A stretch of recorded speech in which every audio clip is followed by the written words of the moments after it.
이사야서 7장 1절 2절 말씀 봉독합니다. 이사야서 7장 1절 2절 말씀입니다.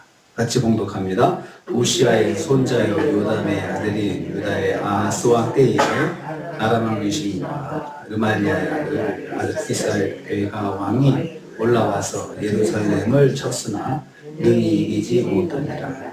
어떤 사람이 다윗의 집에 알려 이르되 아람이 에브라임과 동맹하였다 했으므로 왕의 마음과 그의 백성의 마음이 숲의 바람에 흔들림 같이 흔들렸더라. 아멘. 아멘.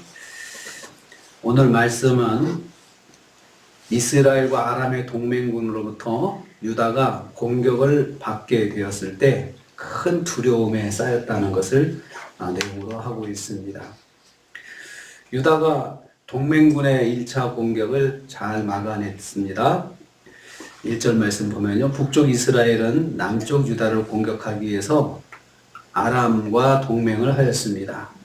국제 정세가 이제 많이 어려워지고 있다는 것입니다. 그 여세를 몰아서 북쪽 이스라엘이 남쪽을 공격을 했습니다.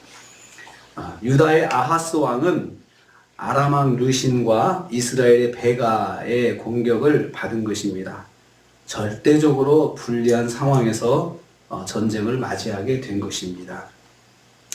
여기 왜 이제 유다가 전쟁에 휘말리게 된 것을 기록하느냐 하면요, 이제 하나님의 징계가 서서히 시작되는 것입니다. 전쟁을 통해서 시작되는 것인데요.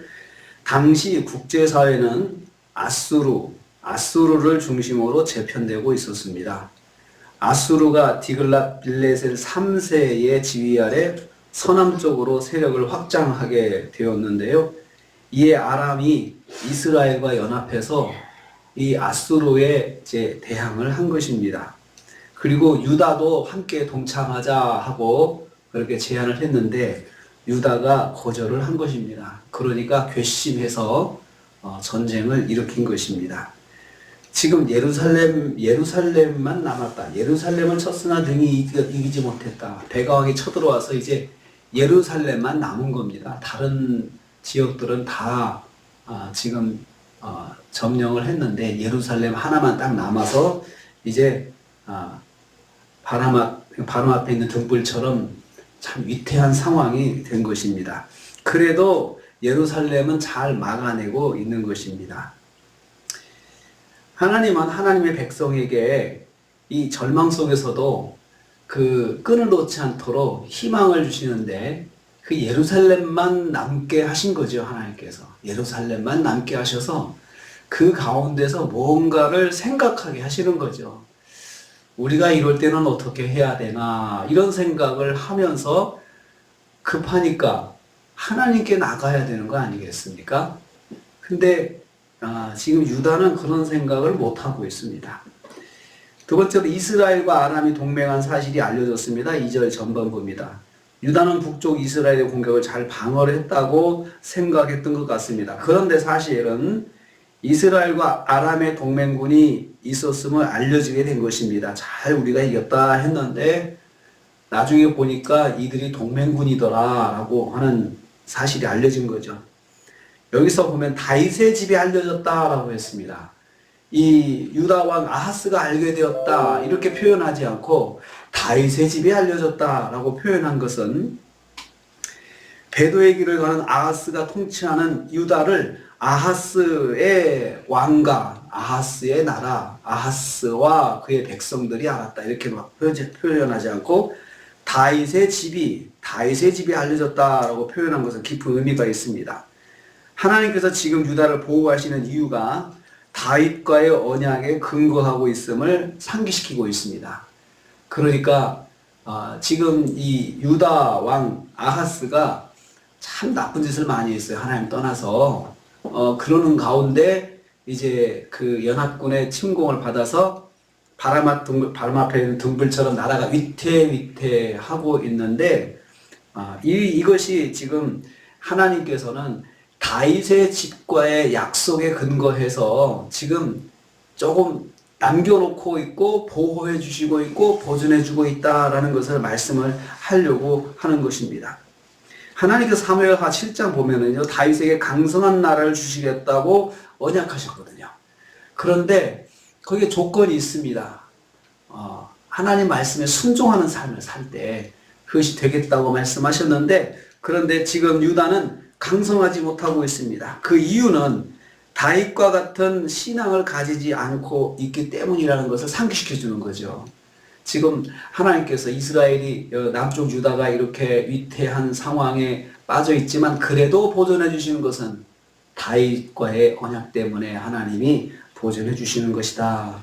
그렇다면 이 나라가 지금이라도 늦지 않은 것이 다윗과의 언약을 기억하고, 우리 할아버지에게 하나님께서 그렇게 약속하셨지라고 하는 사실을 기억하고 하나님께 돌아가면 얼마나 좋겠습니까?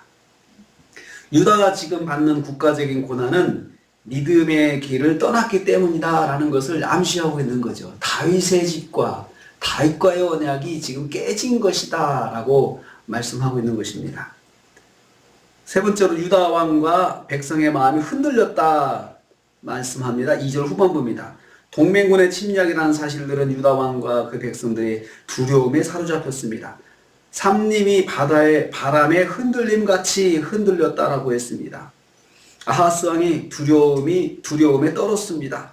이사야 선지자는 아무 행동도 하지 못한 채 하염없이 두려움에 사로잡혀 있는 아하스 왕을 책망하고 있는 것입니다. 이렇게 두려움에만 떨 것이 아니고 뭔가 대책을 세워야 되고, 이럴 땐 우리가 어떻게 해야 되지 하고 지도자가 생각을 해야 되는 것이고, 또 백성들도 이때 생각을 해야 되는 것입니다.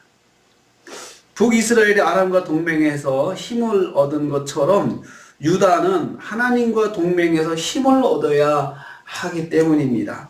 다윗의 집의 자손으로서 마땅히 하나님과의 동맹하는 결단을 해야 했습니다. 우리는 하나님과 동맹하자. 저들은 지금 아람과 동맹해서 우리를 공격하는데 우리는 이때 하나님을 찾아야 된다. 하나님을 만나야 된다. 하나님의 힘을 의지해야 된다. 이렇게 생각을 해야 된다라고 하는 그 암시가 있습니다. 그래서 선지자가 정말 이때 이들이 하나님께 나가야 되는데, 하나님과 동맹해서 힘을 얻어야 되는데, 그것을 다 표현하는 것이 다윗의 집입니다. 다윗의 집의 자손으로서 마땅히 하나님과 동맹하는 결단을 해야 했습니다. 왕과 백성들이 동일하게 아무 생각 없이 떨고만 있습니다.